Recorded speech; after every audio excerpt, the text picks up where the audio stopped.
बिस्मिल्लाहिर्रहमानिर्रहीम আমি তাসিন সুলতানা বৃষ্টি ট্রমা নার্সিং কলেজে ডিপ্লোমা ইন মিডওয়াইফারি কোর্সের 2023-24 বর্ষের একজন শিক্ষার্থী। আমি আমার বক্তব্যের শুরুতেই আজকের অনুষ্ঠানের মাননীয় প্রধান অতিথি, আমন্ত্রিত বিশেষ অতিথি, সম্মানিত সভাপতি, সম্মানিত বিচারকগণ, আমার শ্রদ্ধেয় শিক্ষক শিক্ষিকাবৃন্দ এবং মঞ্চের সামনে উপবিষ্ট সুধীমণ্ডলী সকলকে জানাই আসসালামু আলাইকুম এবং শুভ সকাল।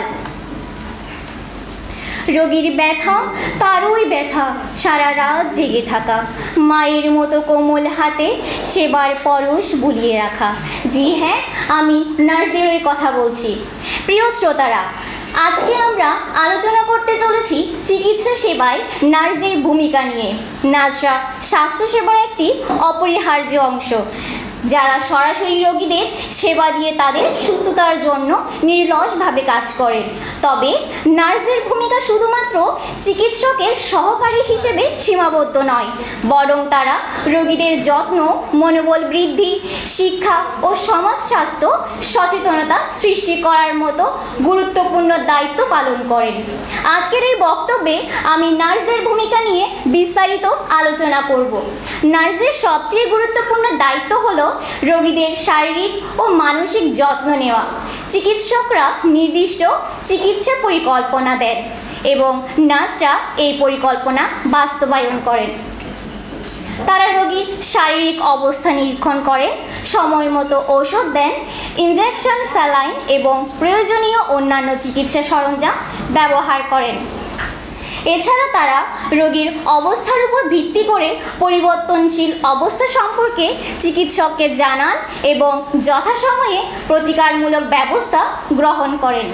নির্দিষ্ট চিকিৎসার পাশাপাশি নার্সরা রোগী ও তাদের পরিবারকে প্রয়োজনীয় স্বাস্থ্য শিক্ষা দিয়ে থাকেন। তারা রোগীর চিকিৎসার ফলাফল এবং পরবর্তী পদক্ষেপ সম্পর্কে বিস্তারিত ব্যাখ্যা দেন। এর মাধ্যমে রোগীরা তাদের শারীরিক অবস্থার বিষয়ে সচেতন হন এবং স্বাস্থ্যসেবা গ্রহণ করেন। উদাহরণস্বরূপ বলা যায়, যদি কোনো রোগী ডায়াবেটিসে আক্রান্ত হন, তবে নার্সরা তাকে সঠিক খাদ্যাভ্যাস, নিয়মিত শারীরিক পরীক্ষা, ঔষধ ব্যবহারের নিয়ম এবং শারীরিক পরিশ্রমের গুরুত্ব জানিয়ে তাদের সচেতন করেন এবং এর ফলে রোগীর সুস্থতা আরও দ্রুত ফিরে আসে। এছাড়া নার্সরা অন্যান্য স্বাস্থ্যকর্মী যেমন ফিজিওথেরাপিস্ট, পুষ্টিবিদ এবং মনোবিদদের সঙ্গে মিলে কাজ করেন, যাতে রোগী পুরোপুরি সুস্থ হয়ে উঠতে পারেন। নার্সরা কেবলমাত্র সাধারণ চিকিৎসা সেবা দান করেন না, তারা জরুরি পরিস্থিতিতেও গুরুত্বপূর্ণ ভূমিকা পালন করেন। বিশেষ করে কার্ডিয়াক অ্যারেস্ট, শ্বাসকষ্ট বা ডায়াবেটিক শকের মতো জরুরি অবস্থায় তারা দ্রুত সিপিআর অর্থাৎ কার্ডিওপালমোনারি রিসাসিটেশন এবং অন্যান্য জরুরি ব্যবস্থা গ্রহণ করে রোগীর জীবন বাঁচান। এই কারণে নার্সদের প্রাথমিক চিকিৎসা ও প্যারামেডিক্যাল দক্ষতা অত্যন্ত প্রয়োজনীয়। পরিশেষে বলতে চাই, নার্সিংয়ের জনক ফ্লোরেন্স নাইটিঙ্গেলের ভাষায়, nursing is an art and if it's to be made an art it requires as exclusive a devotion, as heart a preparation as any painter's or sculptor's work. সুধীমণ্ডলী, আপনাদের মূল্যবান সময় ও মনোযোগের জন্য আন্তরিকভাবে ধন্যবাদ জানিয়ে আমি আমার সংক্ষিপ্ত বক্তব্য শেষ করছি। ধন্যবাদ সবাইকে।